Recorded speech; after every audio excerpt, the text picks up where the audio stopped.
Hey guys, welcome on in. Another Photoshop tutorial.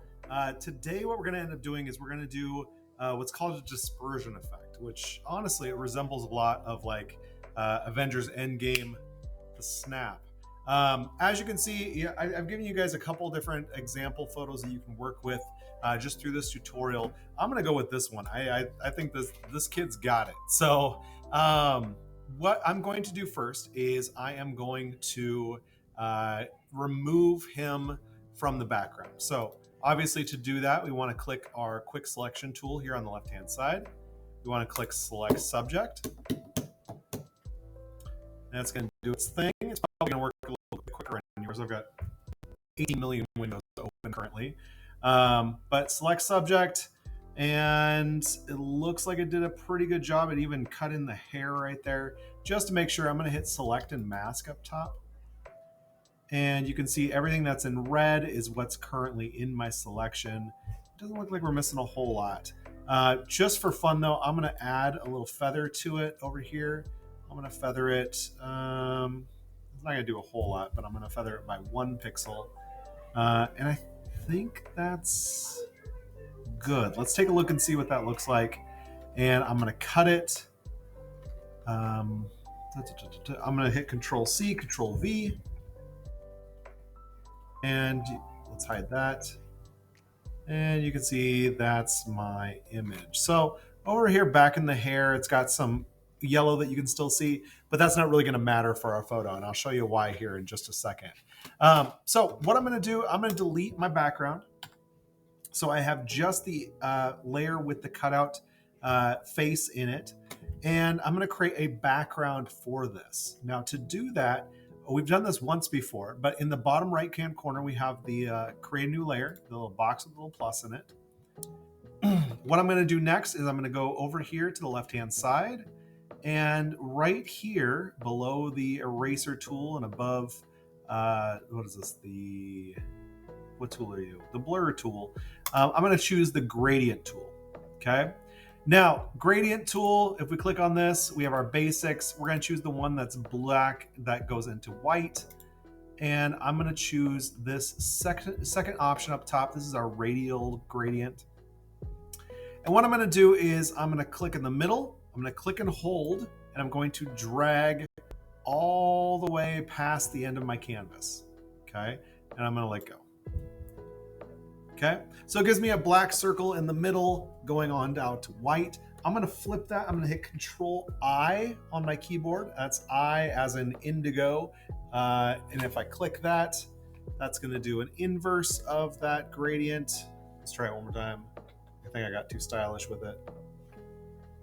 Come on. Control I. There it is.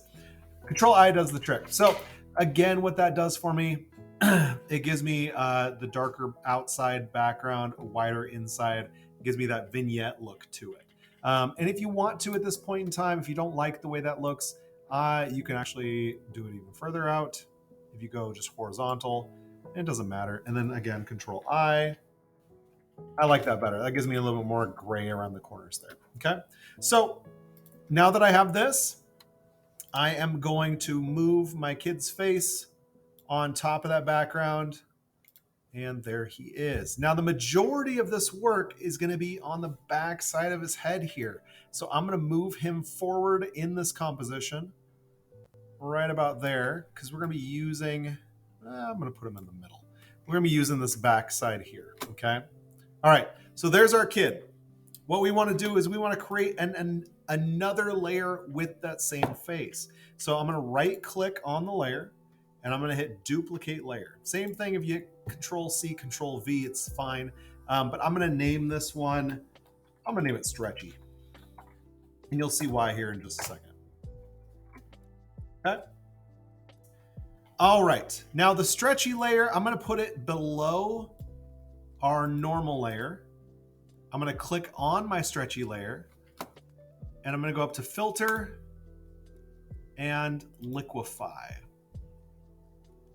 Here's where things get a little bit fun. Okay, we played with Liquify before. It's a good time, but we're going to use our smudge tool, our forward warp tool, excuse me. It used to be called smudge. So forward warp tool, And what I'm going to do, I'm going to use a fairly large brush here, and I want to grab everything except for his face. So basically I'm going to grab and I'm just going to pull. Okay, grab and pull, grab and pull, grab and pull. Just everything except for the front of his face. And grab and pull. Pull it all the way out to the end of your composition. Okay. And we might as well just do the whole thing all the way out. There we go. Strange, I know, but it'll make sense here in a second. I'm going to hit OK. And now you can see we have two different layers. We have a normal layer, and then we have the rest of his face coming out of the top of his head. Weird so far. Now, what we're going to do is we're going to add two different layer masks. To our top layer, we're just going to hit the layer mask button. Again, that's the square with the little circle in the middle. We're going to click that. That's going to give us a white layer mask. Okay. We're going to go to our stretchy layer. And on that, we're going to hold down Alt on our keyboard. And then we're all going to click the layer mask button again. And what that's going to do for us is that's going to give us a black layer mask, hiding it completely. Okay. So at this point in time, you probably already know where I'm going with this because we've played with layer masks before. But I'm going to click on our top layer mask, the white one. Okay. And I'm going to go to my paint tool, my brush tool, I should say. Okay. And up top, I'm going to click this little drop down and I'm going to go down to my special effects brushes. And personally, my favorite one is the second one that shows up there. It's the Kyle's Spatter Brush Supreme Spatter. Okay, that's the one I'm going with. And for size, you can play around with it depending on the source image that you have. Personally, I'm going to end up on this one probably around 250. I think 250 is going to work for us. Okay, so at this point in time, once again, let's check ourselves. We're on our white layer mask. That one is clicked and it's highlighted. Okay. We have our brush tool. We have our spatter brush showing, and we have black as our foreground color. Now what we're going to do with this is we are going to click and just drag, and we're painting kind of the outside of him. And that is increasing as we go further out. Okay. You can see starting on the inside, just one quick brush stroke, and then as I get further out, doing more and more. Basically, what you're wanting to do is this outline of the head here, you want that not to be noticeable, okay? You want that outline of that head to basically be gone, so you can't even tell where the outline went. Now, I'm going to leave the front of it because we stretched it out towards the back. So you only need to do where you stretched it to. And that may be different depending on what you chose. But I'm going to do a couple swipes here towards the middle. I think that's probably about right. Okay, perfect.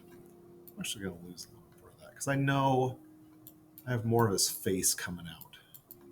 So I'm going to lose a bunch of this. Okay, now flip side of things, we're going to click on our black layer mask on our stretchy layer. I'm going to flip our colors, so we're going to use white as a foreground color, and then we're going to start doing basically the same thing. We're painting on this and it's bringing that back in. Okay, so again, further out that you go, brush strokes out. You can change the size of your brush. Personally, for myself, what I like to do on this is I like to come back around with the black brush.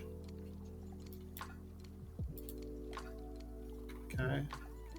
So I'm going to flip it to black, and I'm going to kind of lose a little bit of this. So it doesn't look like you, so you can't really see the brush strokes happening here. Does that make sense? So again, the further out that you go, the less spots you should have out there.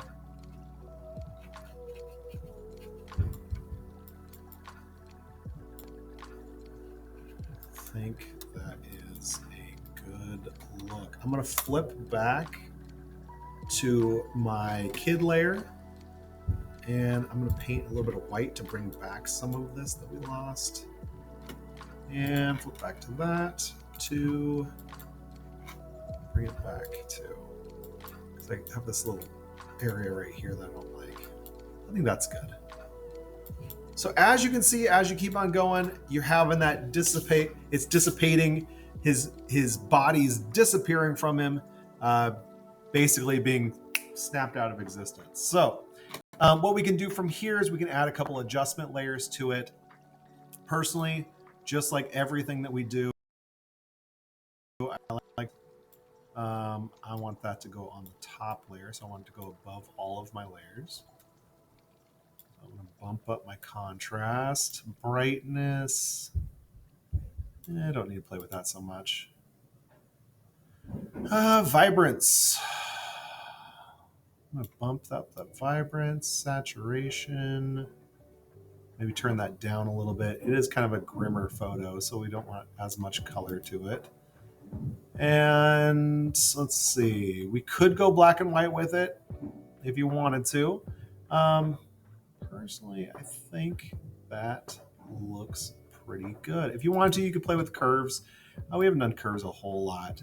But basically, you can change your highlights of your photos and see what works best for you. But if you just click, and then you can drag the little point here.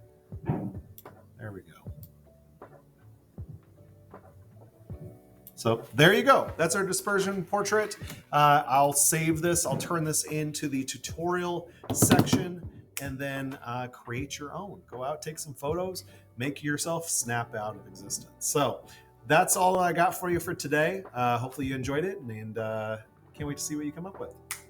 See you later, guys.